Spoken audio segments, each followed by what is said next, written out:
Jenesis isiokwu nke 48 site n'amaokwu nke 1. O rue mgbe ihe ndị a gasịrị, na otu onye sịrị Josef, lee, nna gị na-arịa ọrịa. O wee chịrị ụmụ ya ndị ikom abụọ ka ha so ya jee, bụ Manase na Ifrem. Otu onye wee gosi Jekọb sị, lee, nwa gị Josef na-abịakwute gị. Izrel wee jisie ike nọdụ n'elu ihe ndina ya. Jekọb wee sị Josef, Chineke nke pụrụ ime ihe niile mere ka m hụ ya anya na Luz, n'ala Kenan. Ọ gọzie m, sị m, lee, m na-eme gị ka ị mụọ ọmụmụ. M ga-emekwa gị ka ị baa ụba. M ga-emekwa gị ka ị ghọọ mkpokọta ndị dị iche iche. M ga-enyekwa mkpụrụ gị ga-anọchi gị ala nke a, ka ọ bụrụ ihe onwunwe ebighị ebi. Ma ugbu a, ụmụ gị ndị ikom abụọ, ndị a mụrụ nye gị n'ala Ijipt tutu mụ abịakwute gị na Ijipt, nke m ka ha bụ, Ifrem na Manase, dịka Ruben na Simeon, ga-abụ ndị m nwere. Ma ụmụ gị ndị ịmụsoworo ha, ọ bụ gị nwe ha.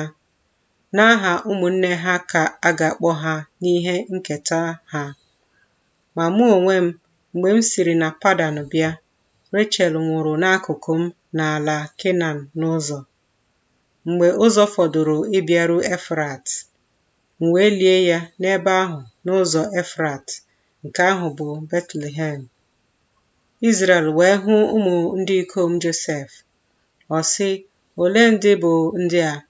Josef wee sị nna ya, ụmụ m ka ha bụ, ndị Chineke nyeworo m n'ebe a.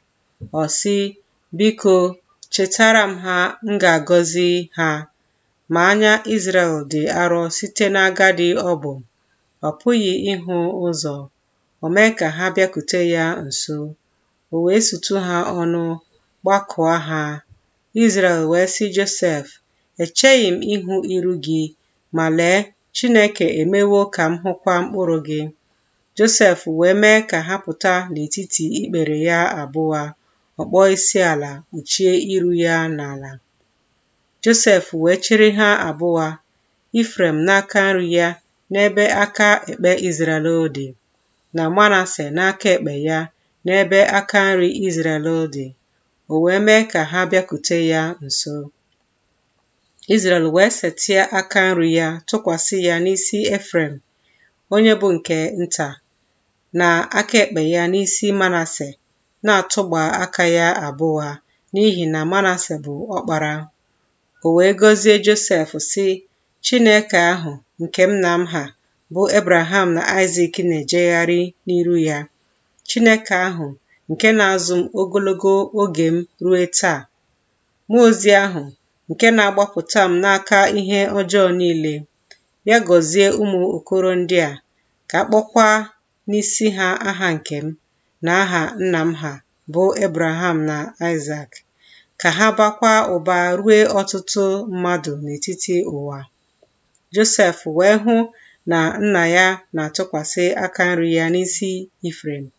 O wee jọọ njọ n'anya ya. O wee welie aka nna ya iwepụ ya n'isi Efrem, tinye n'isi Manase.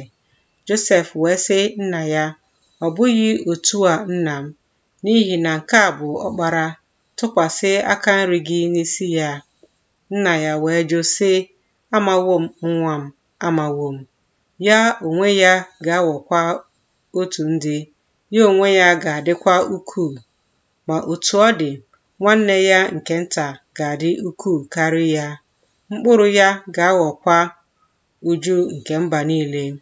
O wee gọzie ha n'ụbọchị ahụ sị, n'ime gị ka Izrel ga-agọzi, sị, Chineke mee gị ka ịdị ka Ifrem, ka ịdịkwa ka Manase.